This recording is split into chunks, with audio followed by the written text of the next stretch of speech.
Então vamos lá. Eu vou começar lendo aqui o texto de Tito, né, da Bíblia, que é o capítulo 3, que diz assim: Admoesta-os a que se sujeitem aos principados e potestades, que lhes obedeçam e estejam preparados para toda boa obra. Que a ninguém infamem, nem sejam contenciosos, mas modestos, mostrando toda mansidão para com todos os homens. Porque também nós éramos noutro tempo, insensatos, desobedientes, extraviados, servindo a várias concupiscências e deleites, vivendo em malícia e inveja, odiosos, odiando-nos uns aos outros. Mas quando apareceu a benignidade e caridade, ou amor de Deus, nosso Salvador, para com os homens, não pelas obras de justiça que houvéssemos feitos, mas segundo a sua misericórdia, nos salvou pela lavagem da regeneração e da renovação do Espírito Santo, que abundantemente ele derramou sobre nós por Jesus Cristo, nosso Salvador, para que, sendo justificados pela sua graça, sejamos feitos herdeiros segundo a esperança da vida eterna. Fiel é a palavra, e isto quero que deveras afirmes, para que os que creem em Deus procurem aplicar-se às boas obras. Estas coisas são boas e proveitosas aos homens. Mas não entres em questões loucas, genealogias e contendas, e nos debates acerca da lei, porque são coisas inúteis e vãs. Ao homem herege, depois de uma e outra admoestação, evita, sabendo que esse tal está pervertido e peca, estando já em si mesmo condenado. Quando te enviar Ártemas ou Tíquico, procura vir ter comigo a Nicópolis, porque deliberei invernar ali. Acompanha com muito cuidado Zenas, doutor da lei, e Apolo, para que nada lhes falte.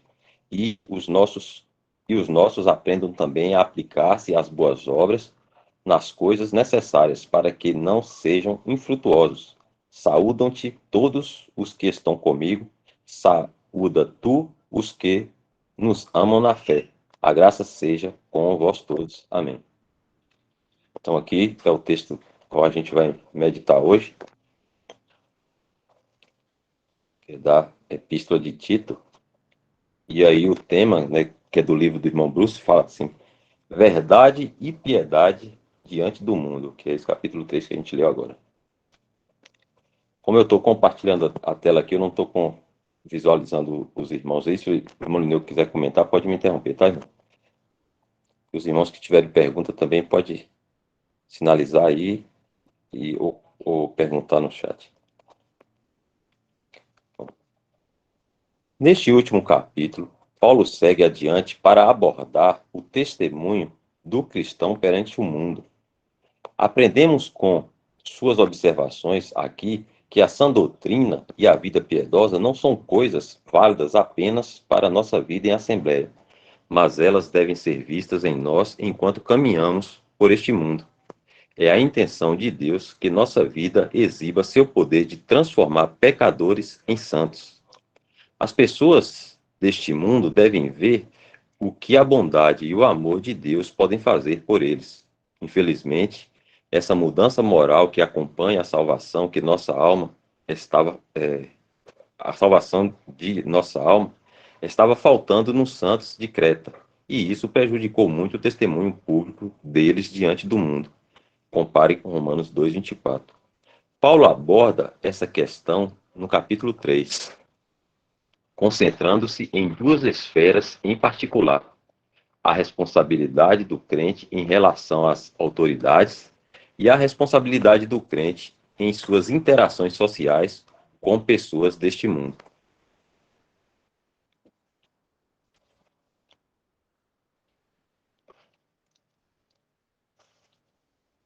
Ele segue dizendo: a responsabilidade do cristão em relação às autoridades.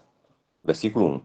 Paulo diz: adverte-lhes que estejam sujeitos aos governadores e autoridades, que sejam obedientes e estejam preparados para toda boa obra.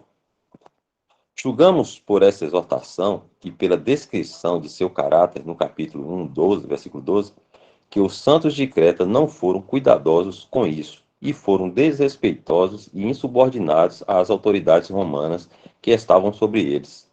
Tito deveria tratar esse problema e corrigi-lo imediatamente. O dever do cristão em relação ao governo, os poderes que existem, sob o qual ele vive, é orar, pagar e obedecer. Devemos orar pelos governantes no cargo, 1 Timóteo 2, de 1 a 2, pagar nossos impostos, Romanos 13, 6 a 6 e 7, e obedecer a todas as ordenanças legais, 1 Pedro 2,13. Isso deve ser feito para que nosso testemunho do Evangelho não seja prejudicado por má conduta.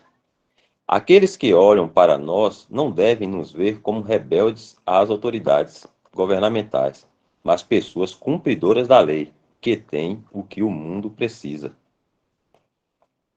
Ao abordar esse assunto, Paulo não diz a Tito que os santos de Creta se envolvam na política do mundo ou se envolvam em causas de reforma social, porque, como cristãos, não somos chamados para tornar esse mundo um lugar melhor.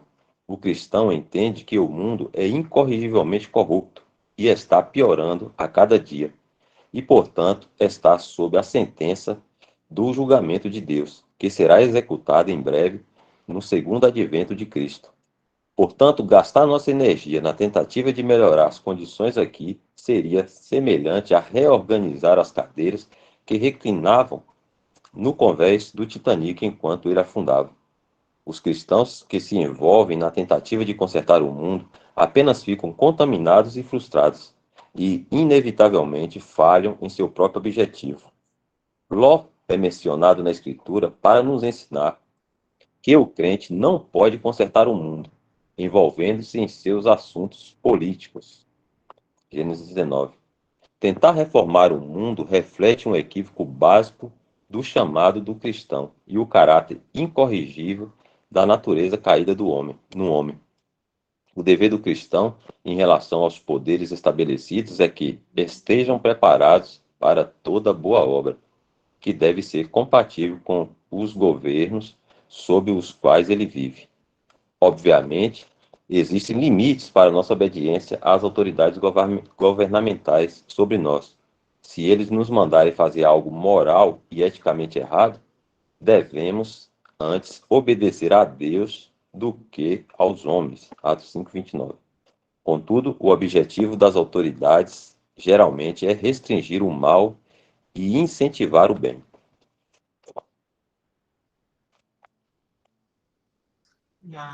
Uma observação aqui, esse assunto, né, acho que assume uma proporção muito importante no momento que nós vivemos aqui. Estamos aí há 2 semanas, um pouco das eleições para presidente aqui no Brasil, e é quase que impossível você não ouvir sobre isso, né? A gente fica escutando de todo lado pessoas no trabalho, na escola, falando sobre isso. Mas para nós é importante nós entendemos essa posição do cristão. O cristão não foi chamado para se envolver nas coisas de governo, do governo secular deste mundo, as autoridades. Nós devemos obedecer, a palavra ensina que nós devemos obediência às autoridades, logicamente, como ele falou no finalzinho, restrita àquilo que é possível, né, moralmente, para o cristão. Mas, logicamente, nós temos um governo que venha falar que a gente não pode ler a Bíblia, que não pode orar, que não pode ser cristão, tem que ser ateu, é lógico que nós não vamos obedecer uma autoridade dessa. A autoridade de Deus aí então prevalece. Mas tudo aquilo que é pedido, que as autoridades colocam diante de nós, nós devemos obedecer dentro do padrão moral de um cristão, não fora dele. Se nós temos que sair fora do nosso padrão. Muitas pessoas falam assim, bom, mas eu tenho que votar, é obrigado a votar. Sim, no Brasil isso é uma obrigação, mas a maioria dos países, votar é um ato cívico, portanto, você escolhe se você quer fazer ou não. só o fato de ser obrigado, você já vê que o que é obrigado não é espontâneo, né? Mas nós não devemos nos envolver com isso. Se tem que votar, vai lá, faz o que tem que fazer. Aí eu não vou nem dizer como fazer, cada um tem a sua consciência, mas eu só questiono em quem nós vamos votar. Nós já votamos, nós queremos que reine sobre nós o Senhor Jesus Cristo, né? Nós queremos, não como rei, mas nós queremos o reino dele estabelecido aqui, porque nós estaremos reinando com ele. Então, nós só pusemos nosso voto na pessoa do Senhor e sabemos que esse mundo, o que nós vamos fazer? Melhorar esse mundo para tornar um mundo mais fácil de viver, com mais igualdade, sem problemas sociais. É louvável nós procurarmos ajudar o necessitado, tudo isso eu não estou falando que não é louvável, que não é necessário, mas cada um esteja preparado para toda a boa obra. Tudo aquilo que é feito no Senhor é bem recebido, nós não vamos estar conflitando com ninguém. Mas nós nos envolvemos de sair aí com panfletos, com bandeiras e querendo forçar as pessoas a votar naquele que eu voto ou qualquer coisa assim. Isso não cabe para o cristão. E muito menos de nós estarmos envolvidos nessa onda que tem, principalmente agora que está muito mais polarizada a coisa.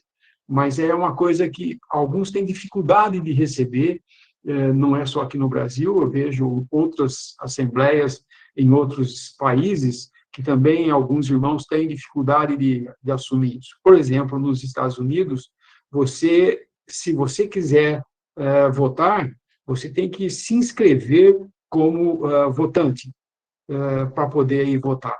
Então, ali fica fácil para o cristão falar, não, eu não quero nem votar, o que elegeu.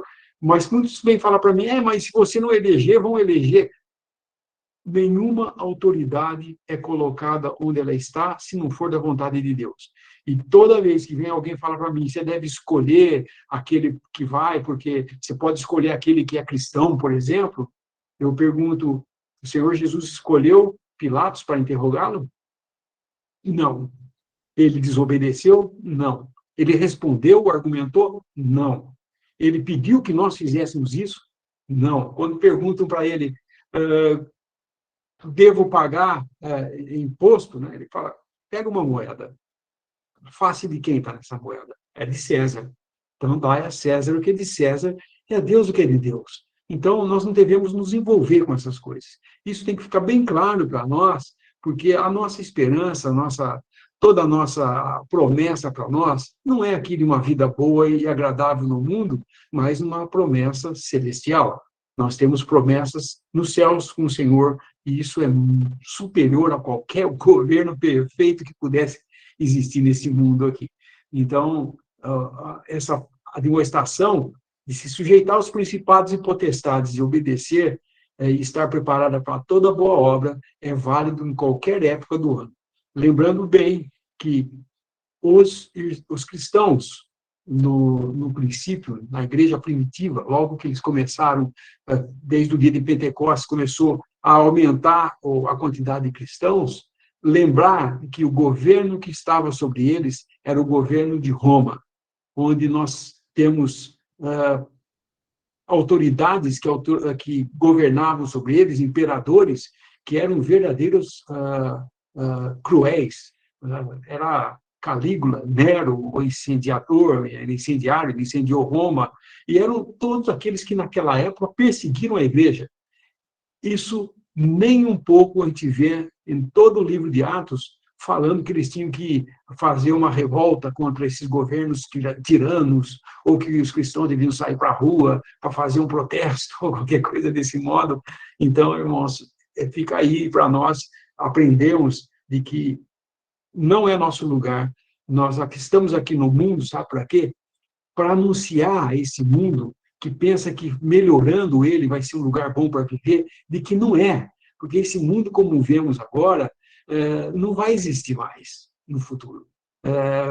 Logo, logo, o Senhor virá para nos arrebatar, e a nossa esperança sendo celestial, nós temos que pregar o evangelho às pessoas e falar, olha, O que Deus está prometendo para nós não é esse mundo, é coisa celestial, é coisas que nossos olhos não veem, mas que são garantidos, porque tem um homem lá nos céus, assentado à direita de Deus hoje, Jesus Cristo, e nós somos filhos de Deus em Cristo Jesus, por essa obra. Só até aí, irmãos. Então, eu vou compartilhar aqui novamente para a gente seguir.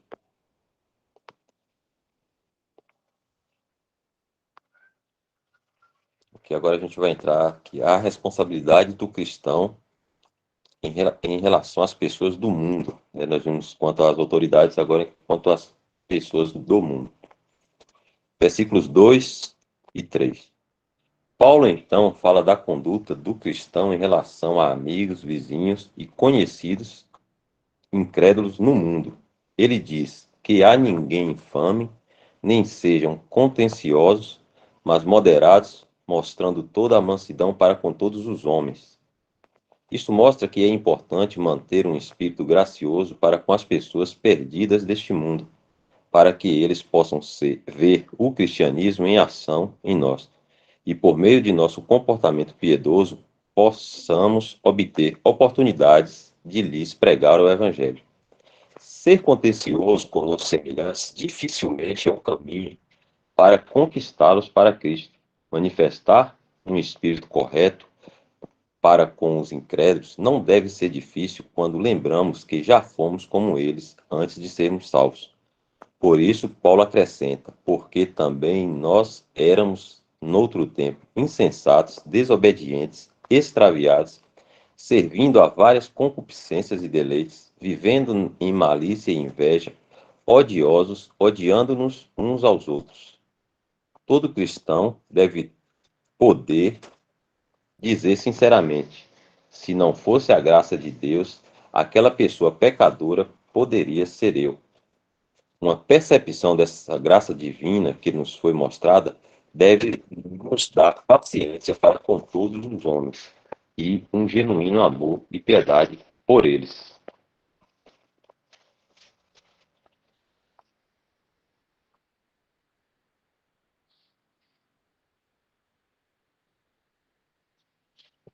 Então ele segue dizendo: um resumo do que o cristianismo faz para aqueles que creem no Evangelho. Versículos 4 e 9.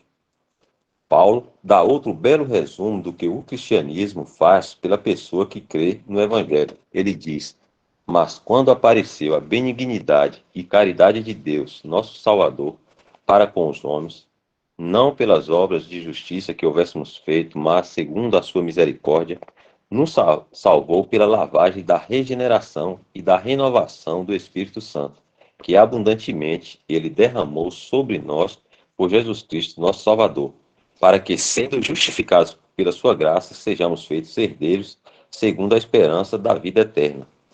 Como mencionado, o mundo deve ver no cristão o que o Evangelho pode fazer por uma pessoa.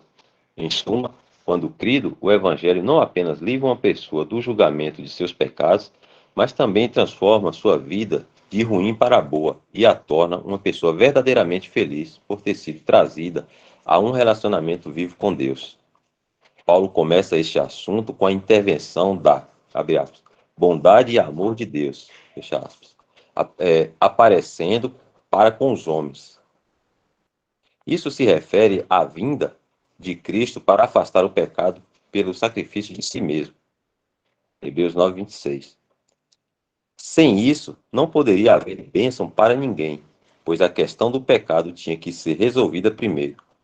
Paulo não entra nisso aqui, nem fala de fé e obediência do crente ao Evangelho, que são necessárias para a salvação. A razão é que ele está se concentrando nos benefícios positivos da salvação que Deus dá aos que creem. Ao enfatizar esse lado das coisas, Paulo deixa claro que a salvação que Deus garantiu ao homem não é conquistada por nenhum mérito do crente. Ele diz, não pelas obras de justiça que houvéssemos feito, mas segundo a sua misericórdia nos salvou. Assim, a misericórdia, amor e graça de Deus que agiu para nos salvar não é algo que tivemos de trabalhar para conseguir, é dom de Deus. O crente, portanto, não pode ter o crédito por sua salvação. Não vem das obras para que ninguém se glorie. Paulo, então, acrescenta, pela lavagem da regeneração e da renovação do Espírito Santo. Isso se refere a um novo estado moral formado pelo Espírito no crente. Isso se manifestará em uma mudança externa em sua vida, e isso será algo que as pessoas verão. W. Scott confirmou isso afirmando: a lavagem da regeneração pode ser discernida pelo olho humano, pois é uma mudança externa. Esta lavagem externa da vida de alguém é ilustrada no batismo. O novo convertido deixa seus pertences, cigarro, garrafas de bebidas alcoólicas, revistas mundanas, etc., na beira da água e entra nela. Depois de ser batizado, ele segue seu caminho com os cristãos que participaram do batismo. Mas alguém o chama e diz: Ei, João, você esqueceu suas coisas. Ele responde: Deixa-as lá, elas pertencem ao velho João. Assim, o efeito prático da lavagem da regeneração é que haverá uma separação moral e, portanto, uma limpeza do antigo estilo de vida em que a pessoa outrora vivia. As pessoas do mundo vão observá-lo e dizer: Ele limpou sua vida. Ele está agora num caminho direito e estreito. A renovação do Espírito Santo, que abundantemente Ele, Deus, derramou sobre nós, é mencionada aqui porque é o Espírito que energiza a nova vida e nos permite viver uma vida divina de acordo com a vontade de Deus. A renovação do Espírito é uma obra ainda em curso no crente, enquanto o Espírito derramado sobre nós é a recepção permanente do Espírito ao crer no Evangelho. Romanos 5:5. F. B. Hall disse: Ele foi derramado sobre nós em abundância. Assim concedido, ele energiza a nova vida que temos agora e trabalha uma renovação diária dentro de nós, que realiza uma salvação contínua, crescente e crescente da vida antiga que uma vez vivemos. Paulo menciona a lavagem da regeneração em conexão com ser salvo. Isso ocorre porque a mudança moral deve ser parte integrante da salvação de uma pessoa. As duas coisas andam juntas. Deus não pretende que creiamos no Evangelho e assim sejamos libertados do julgamento eterno de nossos pecados, para então continuarmos praticando os mesmos pecados pelos quais Cristo morreu, para deles nos libertar. Toda essa conduta é hipocrisia e levanta uma questão sobre se essa pessoa foi realmente salva. Paulo enfatiza esse lado das coisas para Tito porque ele precisava insistir nisso em seu ministério em Creta, pois faltava muito disso entre os santos de lá. O único outro lugar na Escritura onde a palavra regeneração ocorre é Mateus 19:28. Nessa passagem refere-se à nova ordem moral externa das coisas que será estabelecida na terra quando Cristo reinar em seu reino milenar. Nesse dia vindouro, todos os homens viverão de acordo com os santos padrões de Deus. Enquanto esse dia ainda não chega, os cristãos hoje devem manifestar a lavagem da regeneração em sua vida. Não obstante, os cristãos de todas as escolas de ensino teológico entenderam mal a regeneração. Eles acham que, como a palavra regenerar significa recomeçar, está se referindo a nascer de novo e, portanto, eles usam os termos de forma intercambiável. No entanto, John Nelson Darby disse: regeneração não é a mesma palavra que nascer de novo, nem é usada dessa forma na Escritura. F. Hall diz: devemos notar que a palavra regeneração, em nosso versículo, não é exatamente o equivalente ao novo nascimento. E W. Scott disse: novo nascimento não é o mesmo que regeneração. O último termo só ocorre duas vezes no Novo Testamento, Tito 3:5 e Mateus 19:28. O primeiro termo refere-se a um trabalho interior, o último a uma mudança externa. W. Scott também disse: a regeneração é quase universalmente considerada como equivalente ao novo nascimento, mas não é assim na Escritura.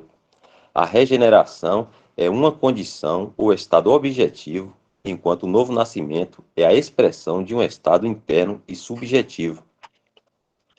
Tanto o novo nascimento quanto a regeneração se refere a um novo começo na vida de uma pessoa, mas são dois começos diferentes. O novo nascimento, que ocorre primeiro na história de uma pessoa, é um novo começo interior na alma ao receber uma nova vida de Deus. Uma evidência disso será vista em sua busca por Deus. A regeneração é um novo começo externo da vida de um crente, resultante de ele ter sido salvo e ter recebido o Espírito Santo. Novo nascimento e regeneração envolvem um banho, que significa lavagem ou limpeza. O banho envolvido no novo nascimento significa uma lavagem interior da alma, ao receber uma nova vida limpa de Deus, enquanto o banho da regeneração significa uma lavagem externa da vida da pessoa em um sentido prático.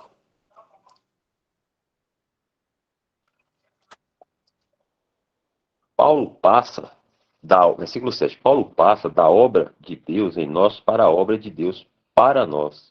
Ele diz, sendo justificado pela sua graça, sejamos feitos herdeiros segundo a esperança da vida eterna.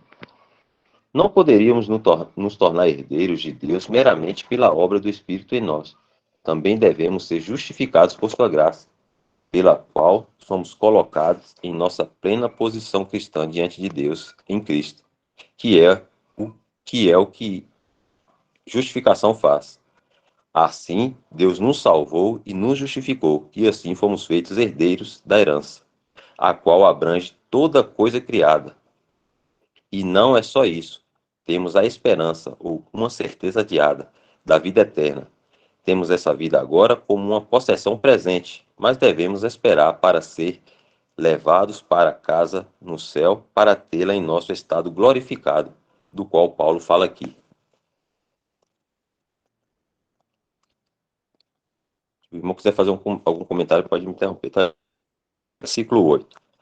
Ele conclui com: fiel é a palavra, e isto quero que de veras afirmes. Insista vigorosamente, teu Nelson Davi, para que os que creem em Deus procurem, ou sejam cuidadosos em diligentemente aplicar-se às boas obras.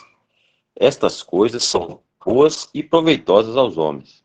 Assim, Tito deveria insistir no exercício prático da verdade na vida dos santos em um caráter piedoso, e isso seria visto em suas boas obras. Não sei se os irmãos...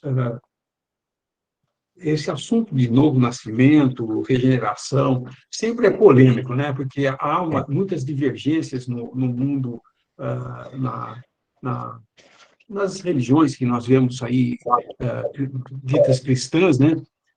E também dentro até do próprio daquelas denominações cristãs que não negam a pessoa de Cristo e tal, mas tem as que inclusive negam que Jesus seja o Filho eterno de Deus, ou que ele tenha sido vindo em carne, e eles misturam esses termos assim muito, e erradamente empregam, né? Por exemplo, é muito comum a pessoa falar: quando é que você se converteu? Como sendo quando você creu em Cristo, ou quando você nasceu de novo, sabe? Coisas assim. Eles usam, então, o nascer de novo, ou se converter, e a regeneração como sendo tudo sinônimo um do outro, e podendo usar um ou outro e dar tudo na mesma coisa. Não é. Tem diferenças esses termos, né? E é importante nós sabermos essa diferença, porque há um processo que começa por Deus comunicando vida a nós, por meio da palavra e do Espírito aplicando essa palavra num homem que estava morto em seus delitos e pecados. Deus comunica a vida pela semente divina que é a palavra de Deus. Isso é o novo nascimento. Isso todos os santos do Velho Testamento tiveram o novo nascimento. Todos eles creram, né? Foi a eles comunicado uma vida para ser justificado por Deus, da fé que eles tiveram na palavra de Deus. Como no Velho Testamento não existia ainda a obra de Cristo tendo sido completada, como é no nosso caso, eles nunca tiveram o Espírito Santo habitando neles. O selo do Espírito é uma coisa da igreja. Só foi possível após a morte, ressurreição, assunção do Senhor aos céus e a descida do Espírito Santo. Quando, no dia de Pentecostes, o Espírito Santo, tendo descido e ali formado um corpo, aquelas quase 120 pessoas que haviam subido no cenáculo superior, então houve o batismo do Espírito Santo, formando um corpo. A partir daí, então, com exceção, lógico, quando Cornélio também é incluído nessa mesma bênção, é identificado com essa mesma bênção, quando ele está, Pedro vai lá, por uma visão, Deus o leva até Cornélio, e então, enquanto ele estava falando do evangelho, eles também têm o mesmo acontecimento que houve lá no dia de Pentecostes.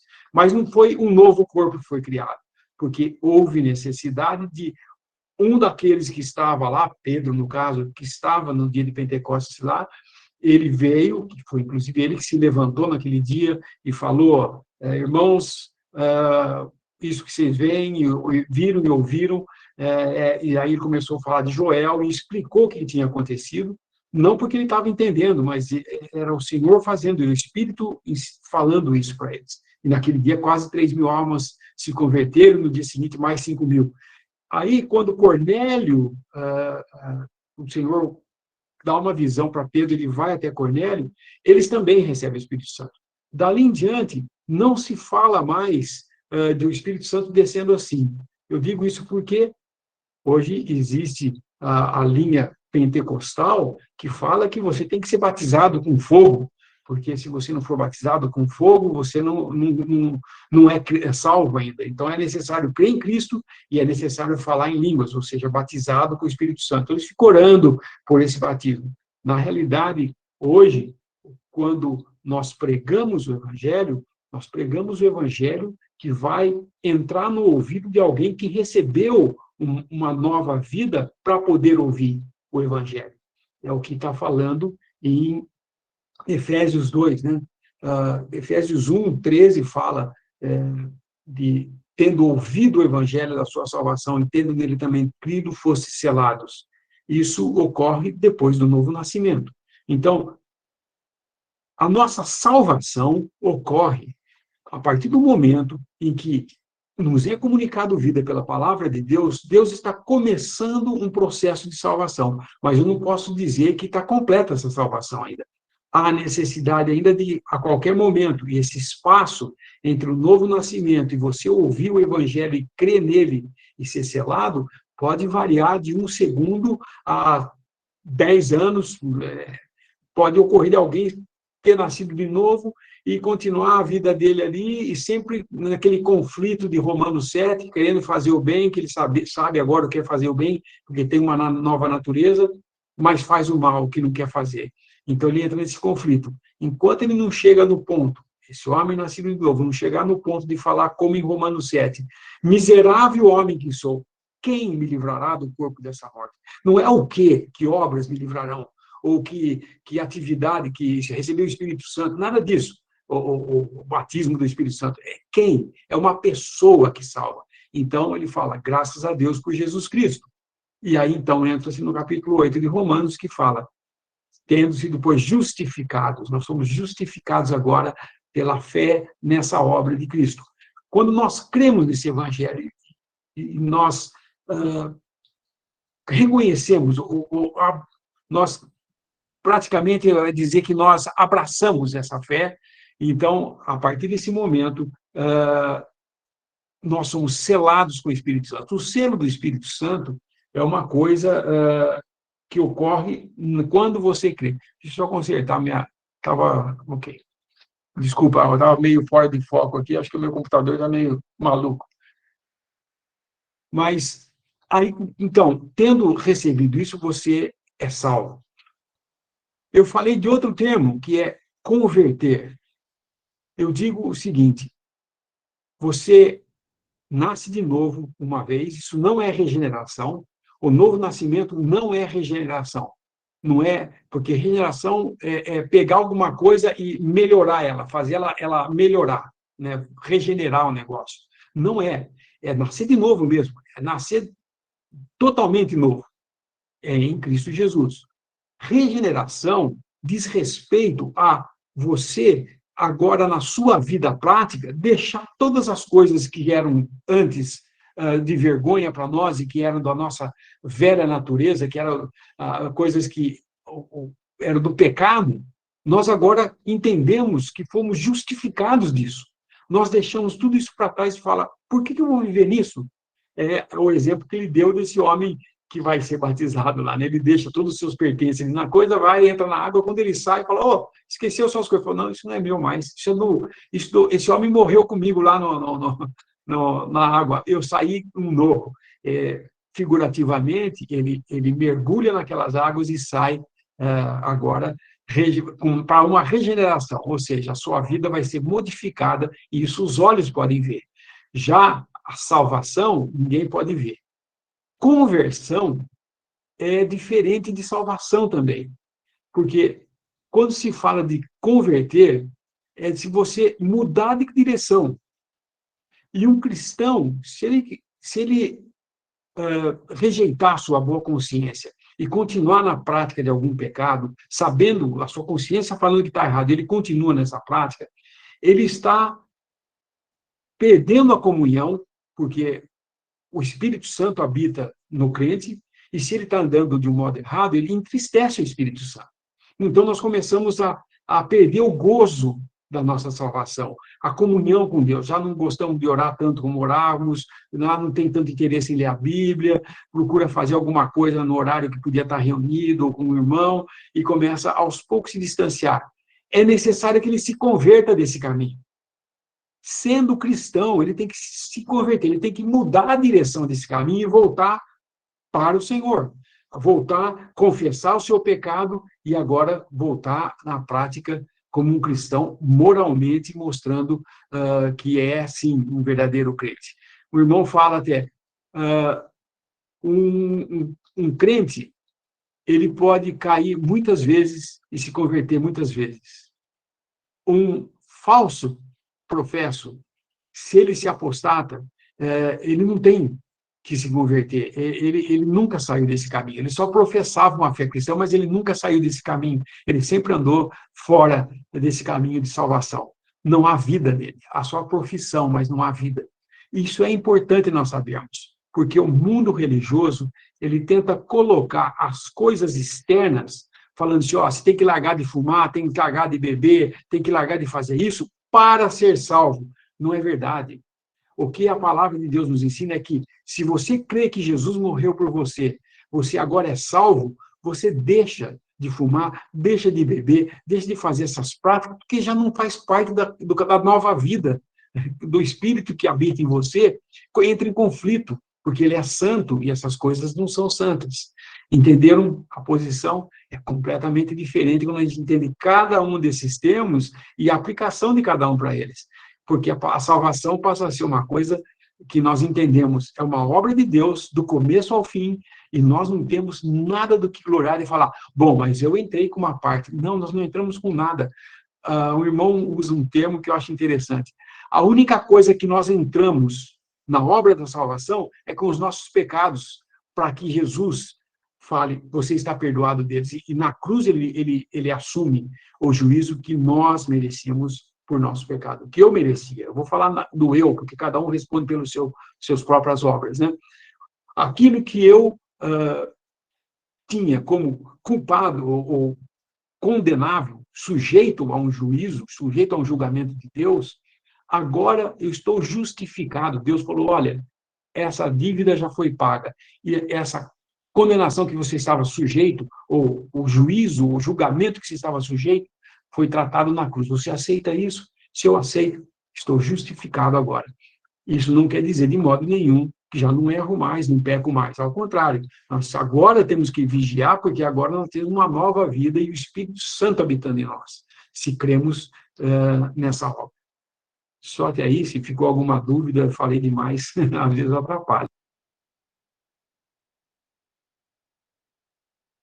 Em Molineu, aquela passagem que o Senhor Jesus ele vai lavar os pés dos discípulos, ele tem um diálogo com Pedro, a gente não poderia aplicar nessa questão de novo nascimento também e de regeneração ou de conversão, porque ele parece que o Senhor fala com ele sobre lavar os pés, mas ele fala, não, lava meu...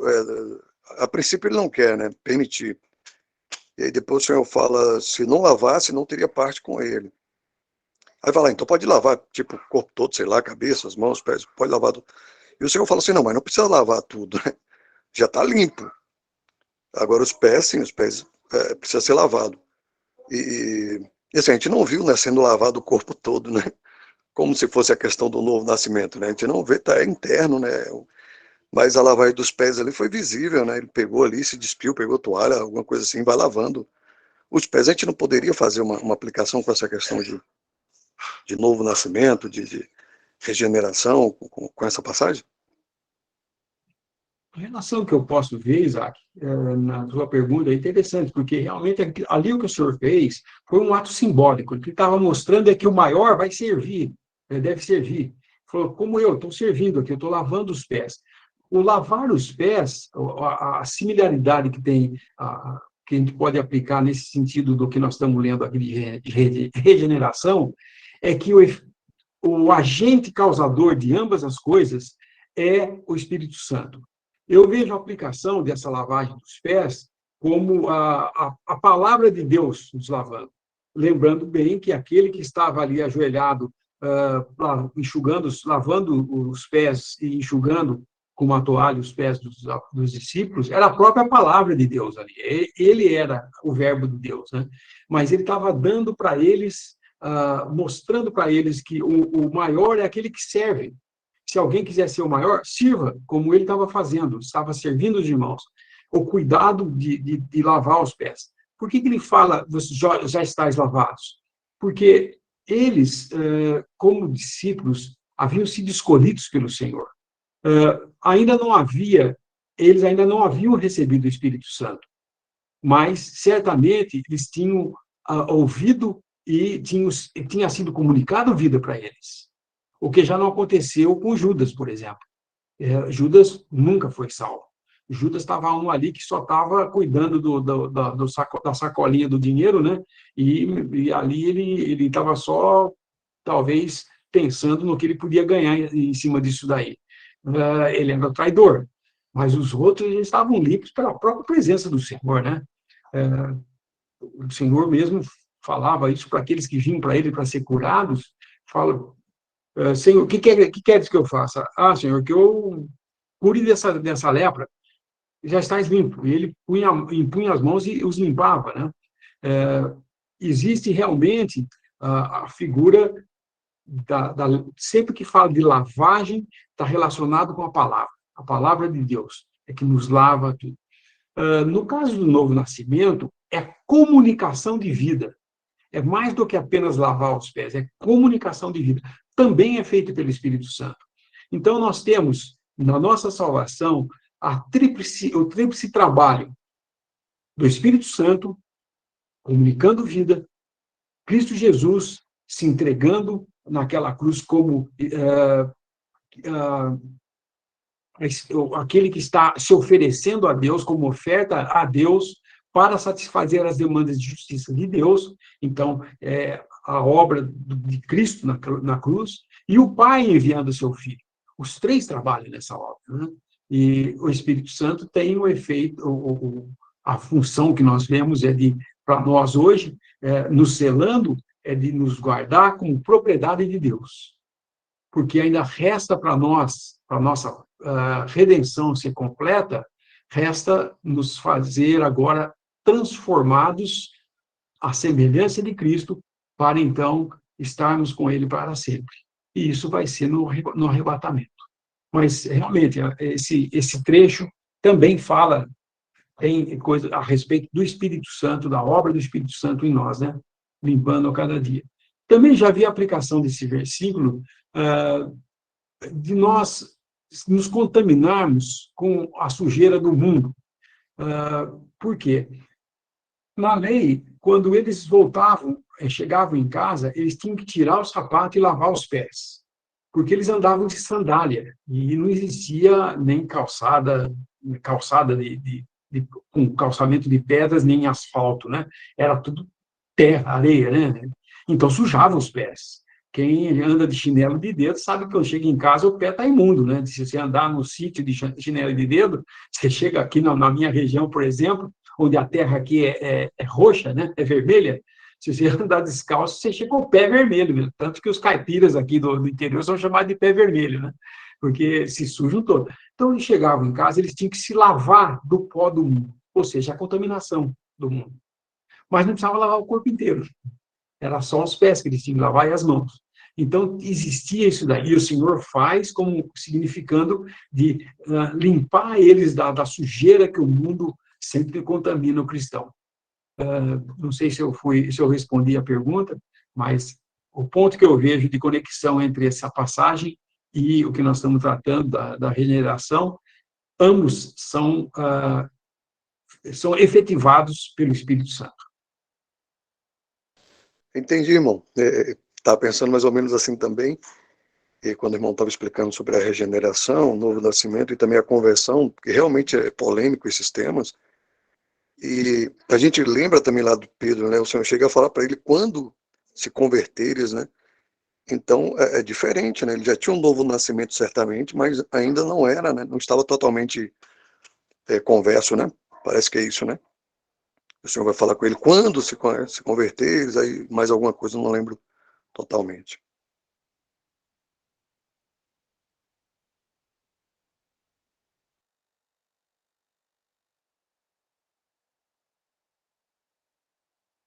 Esse quando se converteres é quando Pedro negou o Senhor, né? E aí o Senhor tem uma conversa com ele no final, entre ele e entre Pedro e o Senhor, né? Já ressurreto, e ele fala, quando vos converteres, apacenta o rebanho, né? Porque ele... E no final você vê que ele faz isso, nas suas cartas ele menciona isso, né?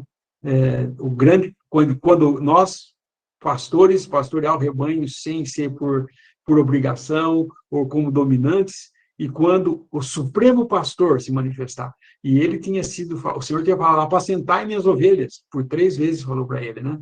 E agora ele falava, mas quando o sumo pastor vier, então ele entendia que, apesar de ele ser pastor, está longe da ideia de Pedro achar que ele era o Papa, né?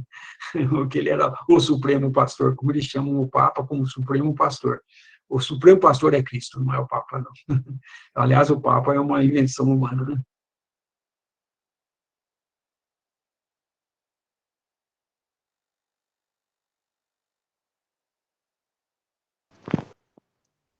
Se irmãos tendo pergunta, podem ficar à vontade, tá? Se eu não estiver conseguindo ver aqui, porque eu estou compartilhando a tela, algum irmão pode me falar aí a pergunta que a gente lê, e ele responde.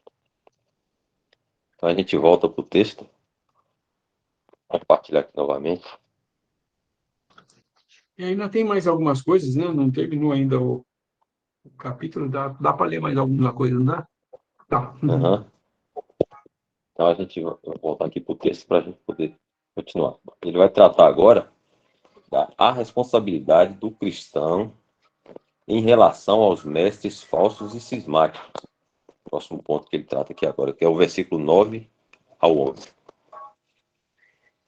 Paulo sabia que afirmar a verdade, como havia ordenado que Tito fizesse, certamente encontraria resistência dos mestres judaizantes que estavam lá em Creta. Antecipando isso, ele deu a Tito alguns conselhos simples, mas importantes. Ele diz: mas não entres em questões loucas, genealogias e contendas, e nos debates acerca da lei, porque são coisas inúteis e vãs.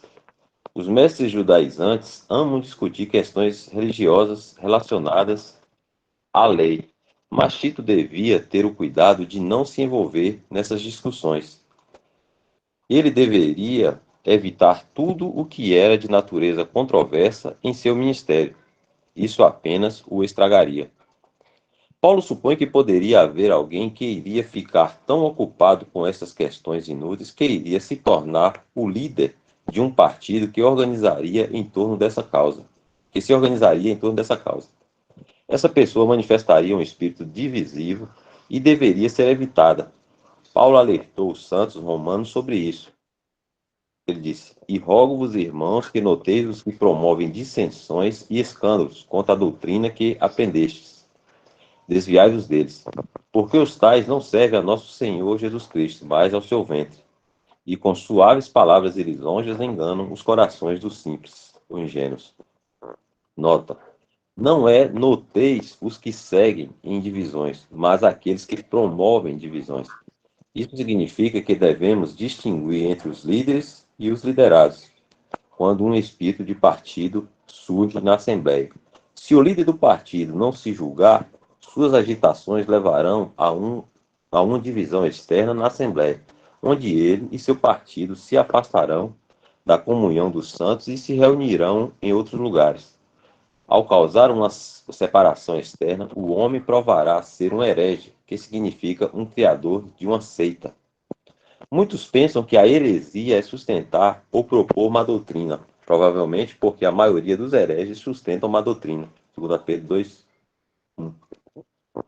Tornou-se convencionalmente aceito como tal na maioria dos círculos religiosos. No entanto, heresia realmente se refere à divisão dos santos. Sendo iludido, um herege acreditará que o que ele está fazendo é certo e bom e para a glória do Senhor, mas é claramente uma obra da carne. Uma dissensão é uma divisão interna entre os santos, uma partição ou cisma, que está em 1 Coríntios 18. Enquanto uma heresia é uma divisão externa de santos que se separam e começam algo novo, ou seitas. Um cisma, se não é julgado, se tornará uma seita. Paulo diz a Tito: ao homem herege, depois de uma e outra admoestação, evita-o, sabendo que esse tal está pervertido e peca, estando já em si mesmo condenado. Paulo não diz para a Assembleia colocá-lo fora de comunhão, porque ele, por seu próprio ato de levar seu partido a se separar da Assembleia, já está fora. Se Tito se deparasse com uma pessoa que liderou uma separação, ele devia adverti-lo uma e outra vez. Depois disso, ele deveria evitá-lo, porque ele está pervertido. Conclusões. Versículos 12 e 15. Paulo encerra a epístola com algumas breves diretrizes sobre o trabalho. Ele planejava enviar Ártemas ou Tíquico para aliviar Tito em Creta, para que Tito pudesse estar livre para encontrá-lo em Nicópolis, oeste da Grécia. Parece a partir de 2 Timóteo 4,12 que Tíquico foi enviado a Éfeso e não a Creta, o que significa que provavelmente foi Ártemas quem foi a Creta. Versículo 2. Versículo 13. Aparentemente, Zenas, doutor da lei, e Apolo deveriam visitar a ilha. Paulo incentivou Tito a ajudá-los com diligência em seu ministério. Zenas era um doutor da lei judeu que havia sido convertido. Ele seria de grande ajuda para Tito, refutando o elemento judaizante que estava incomodando os santos ali. Zenas era perfeitamente adequado para lidar com suas disputas sobre os detalhes da lei. Pode ser a razão pela qual ele e Apolo foram para lá. Versículo 14. Paulo faz uma última exortação sobre a necessidade de boas obras. Ele diz: e os nossos aprendam também a aplicar-se às boas obras, nas coisas necessárias, para que não sejam infrutuosos. Paulo insistiu em boas obras muitas vezes nessa epístola. Sua importância não pode ser minimizada, especialmente na situação que existia em Creta. Os cretenses, outrora preguiçosos, deveriam ser diligentes em mudar sua imagem pública na ilha, realizando boas obras. Isso ajudaria a reverter o testemunho negativo que eles tinham lá. Paulo acrescenta: nas coisas necessárias. Isso mostra que os cristãos podem ser encontrados realizando algum trabalho ou serviço na vida secular que não é realmente necessário para a vida na terra. Como regra, nosso emprego secular deve ser em algo que não seja de um caráter duvidoso e questionável. Versículo 15. Sua saudação final: mostra a necessidade de um amor genuíno ser expresso entre os santos, especialmente quando eles enfrentam a fria perseguição do mundo que está por toda parte. Todos nós precisamos desse tipo de encorajamento. Fiquei até aqui.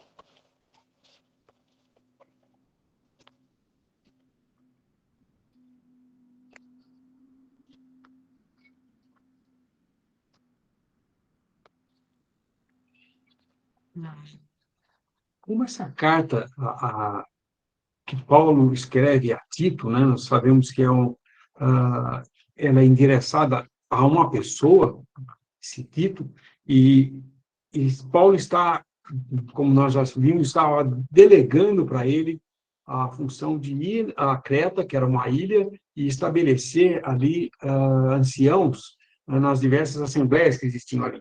E o problema deles era quase que um problema recorrente em várias assembleias. Existiam falsos mestres judaizantes que ensinavam que, além de crer, ainda era necessário guardar a lei e ser circuncidado. E isso eles iam em todos os lugares onde esses falsos mestres iam, eles causavam problema, porque traziam essa má doutrina e junto com outras más práticas e más doutrinas também, né? Então, o que ele está instruindo esses irmãos aqui, o Tito com esses irmãos, é a respeito de entrar em questões loucas, né? Nós sabemos que uma coisa muito importante para o judeu era estabelecer a sua árvore genealógica, genealogia, de onde ele vinha, para onde ele ia, entendeu? E essas questões loucas, genealogias e contendas nos debates acerca da lei, eram coisas totalmente inúteis e vãs, porque nós sabemos que o cristão não está mais debaixo da lei, mas da graça. Lei e graça não se juntam. Não tem jeito de eu conciliar as duas coisas. Porque a lei diz, faça isso e viverá. E a graça diz, eu já fiz por você e você pode ter vida crendo. Então, é totalmente oposto. Eu querer falar agora, ok, você tem que crer em Cristo e será justificado por pura graça, mas você tem que continuar guardando a lei e se considerando para garantir essa salvação. Então, não é Cristo que salva. A salvação em Cristo Jesus é complementada por uma obra. Está errado? E não é assim que deveria ser. Traz só confusão. Agora, qual é o problema aqui? É que existiam homens, que ele está falando aqui, um homem herege. Ele falou, e eu volto a repetir, a palavra heresia hoje, no mundo religioso, cristão principalmente, ela é entendida como má doutrina. Oh, isso é uma heresia. Aquela pessoa é um herético. Na verdade, a palavra heresia não significa má doutrina, mas divisão. Divisão visível, externa. E isso, existem pessoas que têm esse dom de causar uma divisão. Ele é naturalmente uma pessoa que quer dividir, entendeu? E isso é bem característico, porque ele, primeiro, várias características dele. Eles procuram levantar questões para discutir em público, questões controversas, porque quando se traz uma questão controversa, qual é a primeira coisa que você faz? Você abre uma porta para que aquele que tem a má doutrina explique a sua má doutrina. Ora, se para eu entender a sã doutrina eu tenho que deixar o outro explicar a má doutrina, eu estou contaminando todo mundo, porque contamina. A má doutrina é uma coisa que contamina. Ele fala, são coisas vãs e inúteis ficar discutindo sobre essas coisas. Mas ele faz isso. A segunda coisa, que é muito recorrente no herege, que é aquele que quer fazer uma divisão, que tem, às vezes inconscientemente, mas ele tem a tendência de ser um líder que vai fazer uma divisão. Ele procura seguidores, ele quer que tenha pessoas que sigam o que ele pensa. Então, ele tem um raio de amizade, um grupinho que fica sempre ali, e ele fica falando, e ele é o cabeça, ele passa todas as coisas para essas pessoas, e impõe como tem que agir, para causar depois uma divisão. Nós temos que ficar cuidadosos, não contra aqueles que são os liderados. Esses, muitas vezes, são jovens que acabou de chegar, que mal conhecem a doutrina e são influenciados por esses que são os líderes. Aqueles que são os líderes, esse é que nós temos que estar em alerta com eles. Qual é o problema de discutir assuntos polêmicos? Porque muitos tentam fazer isso. Numa reunião de assembleia, por exemplo, ele pergunta, e faz uma pergunta que sabe que é polêmica e que vai trazer um desconforto para a assembleia. Isso é para trazer distúrbio na assembleia, para quebrar a paz da assembleia. Esse homem é um líder, nós devemos tratar com ele. O primeiro passo que um herege tem é o de criar partidos dentro, que é o que a gente chama aqui na palavra que ele mostrou aqui, seria a cisma ou dissensão. Causar uma discordância de opiniões na Assembleia. Veja, quando Paulo escreve a respeito disso, por exemplo, aos Filipenses, existia um risco ali, porque existiam duas irmãs que não estavam se batendo muito bem, existia uma controvérsia entre elas. Mas isso vai causar uma divisão na reunião? Poderia sim, porque se elas não concordassem em alguma coisa, e aí começasse a criar, eu acho que Trifena é mais certa do que Trifosa, entendeu? O que ia acontecer? O nome dessas duas mulheres é colocar na Bíblia. Se elas não se entendessem ali, eles deviam pensar a mesma coisa, mas se elas não resolvessem isso, aquela cisma que estava ocorrendo entre elas, ou aquele cisma, ou dissensão, ou discussão de assuntos, iria levar à polarização do negócio e, então, depois uma divisão, se não tratada. Por isso que ele fala, toda cisma leva a uma seita, ou seja, toda dissensão leva a uma heresia, e a heresia, volto a dizer, não é a má doutrina. Logicamente, toda vez que há uma divisão, principalmente é por alguma má doutrina que dá essas divisões. Lembro-se quando Paulo chama os anciãos de Éfeso, e ele fala para eles, conta do que ele fez, do tempo que ele estava lá, que ele procurou ensinar tudo e tal, e no final ele fala, mas eu sei que depois que eu partir, do meio de vós surgirão homens perversos que irão deturpar a palavra, né, vão distorcer a palavra, procurando seguidores para si. Esses são aqueles que dentro de nós, do nosso meio, surgem para causar uma divisão. E ele fala também daqueles que viriam de fora, lobos que viriam para causar, para pegar o rebanho. Esses são aqueles que vinham do meio religioso e que nunca deixaram, abandonaram a religião, mas a religião não abandonou eles. Eles saíram da religião, mas a religião não saiu deles. Eles continuam religiosos onde eles estão reunidos ali. E continuam fazendo regras e tudo mais, e impõem, então, a Assembleia uma liderança para devorar mesmo, para destruir a Assembleia. Tem aqueles que vêm com a intenção de destruir, e tem aqueles que de dentro buscam partidos, seguidores, e então causam uma divisão. Tudo isso nós temos que ficar em alerta, né? Quando ele diz aqui, e isso é importante nós entendermos, ele fala que ao homem herege, depois de uma e outra admoestação, evita-o, sabendo que está pervertido e peca, está já em si mesmo condenado. Ele não está falando aqui de que o herege, nós não devemos deixar ele no nosso meio. Ele já partiu, quando ele é um herético mesmo declarado, ele já dividiu. E nós não vamos ficar discutindo com quem deixou, se falar, nós não queremos, vocês estão errados, eu não quero ficar mais aqui, e todo mundo que me segue venha. Então, há uma divisão assim. Aquele que foi, eu não preciso fazer carta falando, você está fora de comunhão por heresia. Não, a heresia já o tirou para fora, ele já dividiu. Nós não temos que tratar mais nada com ele e nem ficar discutindo e tentando ganhar a ele, o herege. Mas aqueles que foram nessa divisão, talvez por inocência, por ainda serem neófitos, ou por serem enganados por esses grandes líderes divisivos, né? Esses hereges, porque prestem atenção, é outra tática deles. eles falam macio, eles são pessoas agradáveis, pessoas que estão ali, você fala, como é que pode ser um cara que está dividindo? Olha como ele é bonzinho, mas é exatamente isso que eles fazem. Eles se revestem de uma aura de superioridade e de santidade, mas eles estão prontos para dividir. E fica que nem a história em que Salomão tem aquelas duas mulheres que dormiram, e uma dormiu sobre o filho, e um morreu, e uma falou, não, esse é meu filho. Não, esse, ela pegou, roubou o filho da outra que estava viva, né? E eles vão diante de Salomão, e está naquele impasse, e ela fala, não, é meu filho, não, é meu filho. Salomão fala, vamos resolver o assunto. Pega uma espada e corta a criança em dois. A verdadeira mãe, melhor, não, não, não, é dela o filho, pode ficar.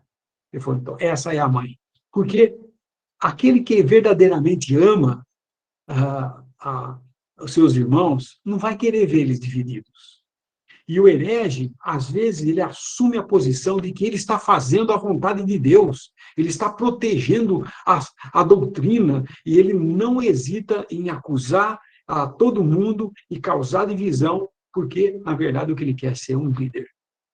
E então acaba causando essa divisão.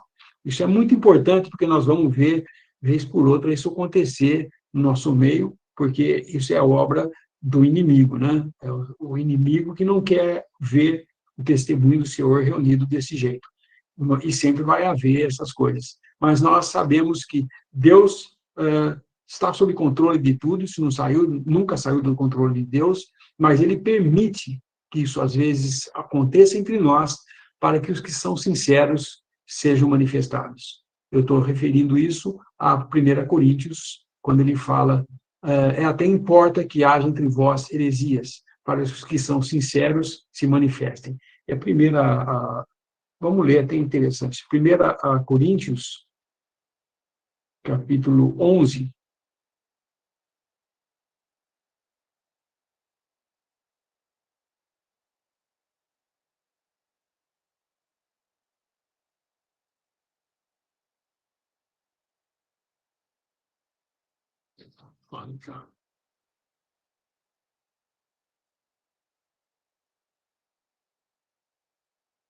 por segunda vez, não estou achando aqui.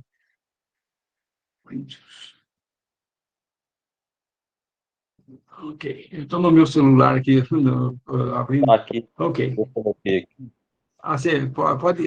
Tá bom, obrigado. Pode compartilhar então a tela. Vocês estão Tem conseguindo até ver? importa que haja entre vós heresias, para os que são sinceros se manifestem entre vós.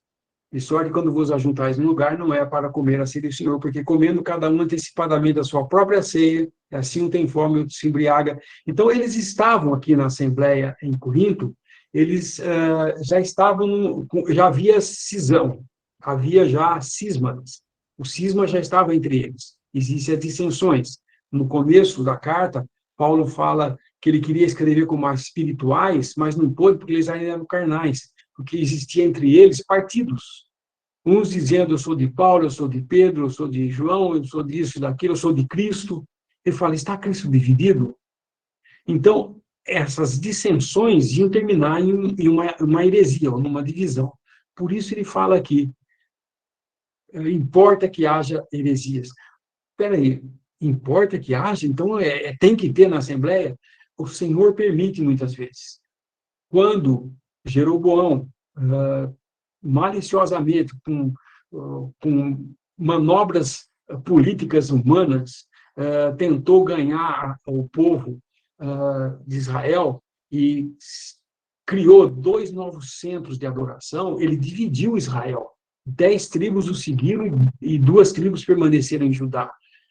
Quando a tribo Roboão, que era o rei em Judá,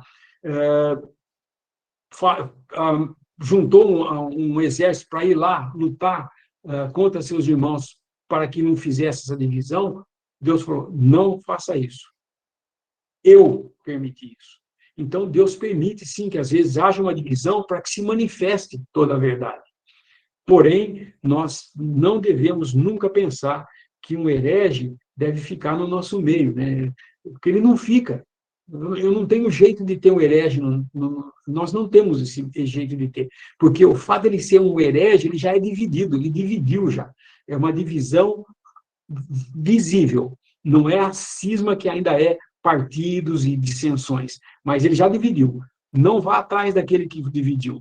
Eles, individualmente, aqueles que seguiram ele, se arrependendo, voltam, pedem seu lugar à mesa, mostram arrependimento, a Assembleia tem que julgar caso a caso, mas nunca se pede para que faça a reconciliação, que as Assembleias falam, vamos esquecer o passado e fazer uma junção de todos, né, que é o que eles chamam de amalgamação, que foi tentado durante várias vezes no século passado, houve vários movimentos de amalgamação, que hoje tem aí vários grupos que surgiram dos irmãos reunidos ao nome do Senhor, em várias divisões, e que hoje são os continentais, os grupos do Kelly, o grupo do... e assim vários. Juntou um com o outro, deu um grupo não sei o quê, porém, sempre vai ter um remanescente que o Senhor preserva, que em humildade e em humilhação reconhece que nós podemos estar juntos, mas não podemos porque é uma divisão, e então nós temos que, sinceramente, ficar diante de Deus e falar, apesar da fraqueza que estamos, o Senhor é que cuida de nós. É só isso.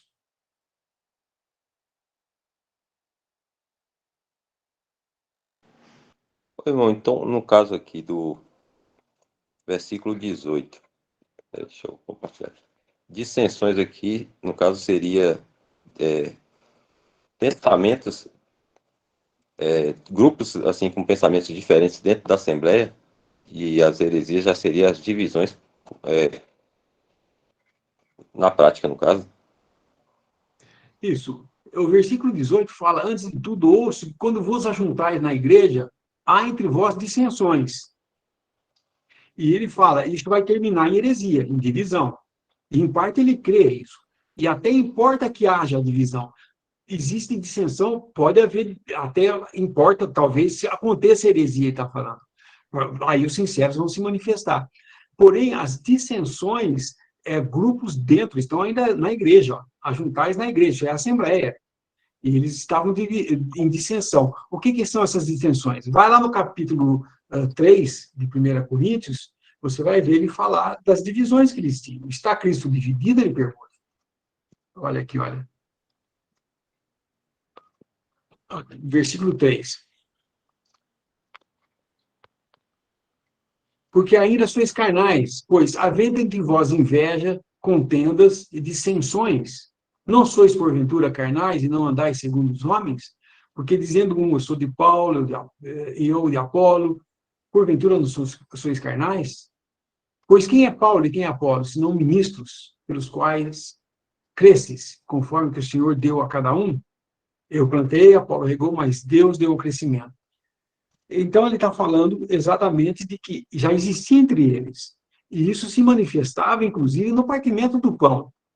Um não esperava pelo outro, tinha um que chegava, comia e já ia embora nos almoços de comunhão que eles tinham, que eram chamados de almoço de amor. Eles se reuniam para comer juntos, né? Almoços de comunhão, comunhão de amor, que eles chamam. Essa comunhão de amor que tinha era para todo mundo sentar, dar graça e todos comerem juntos. Não, um chegava, trazia, já comia tudo, não deixava, os outros passavam fome, que chegava não tinha comida, ou não tinha para todo mundo. Isso era já um espírito que tinha entre eles de dissensão, porque existia politicagem ali, existia diferentes opiniões que geravam, então, essas disputas, essas dissensões entre eles.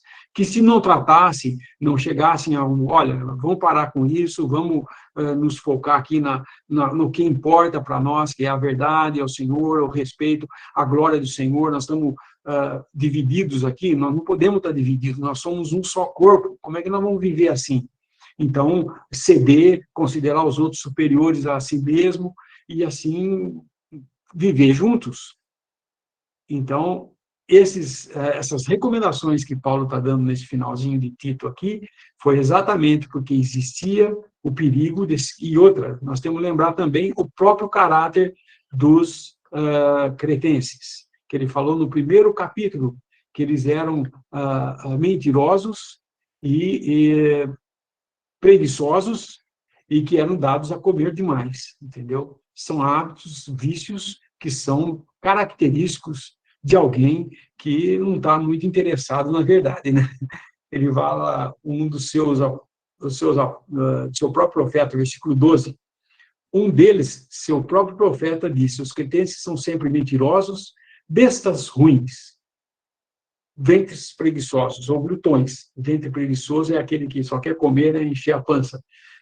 Então, eles tinham esse problema da mentira e de serem maldosos. Isso daí, eles eram crentes, esses em Creta eram cristãos, mas como era uma coisa nacional, eles viviam achando que isso era normal. Não, isso é nossa cultura, nós somos assim mesmo. Contar uma mentirinha ou outra é a parte da nossa cultura, e não é. Nós, quando nos convertemos, a nossa cultura já não tem nenhum valor na Assembleia. Nós não vamos fazer uma Assembleia brasileira. Aqui é os moldes da Assembleia Brasileira. No Brasil, reúne-se assim porque essa é a nossa cultura.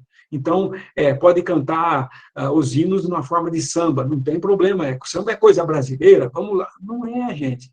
Tem que ter né, tem que ser uma coisa de acordo com o que é os cristãos no mundo inteiro. Né? Um padrão moral que é o padrão em Cristo Jesus.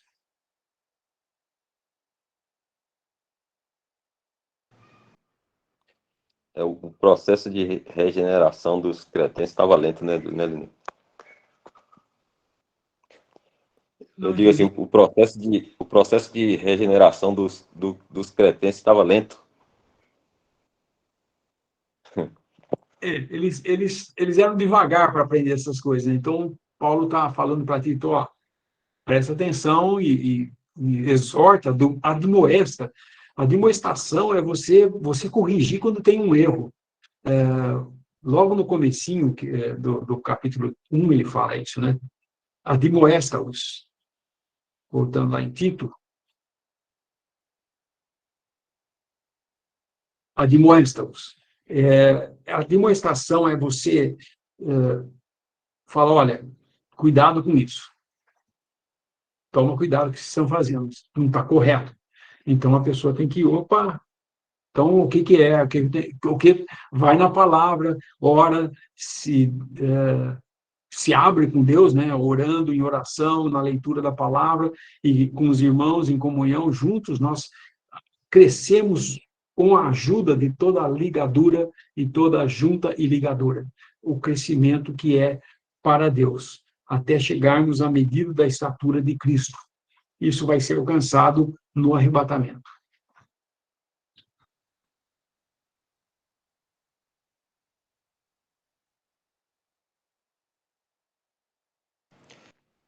Então, irmãos, deu nosso horário aqui, graças ao Senhor, mas a gente conseguiu finalizar esse livro aqui, muito, muito bom, muito instrutivo.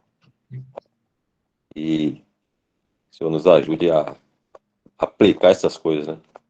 Aprender e aplicar.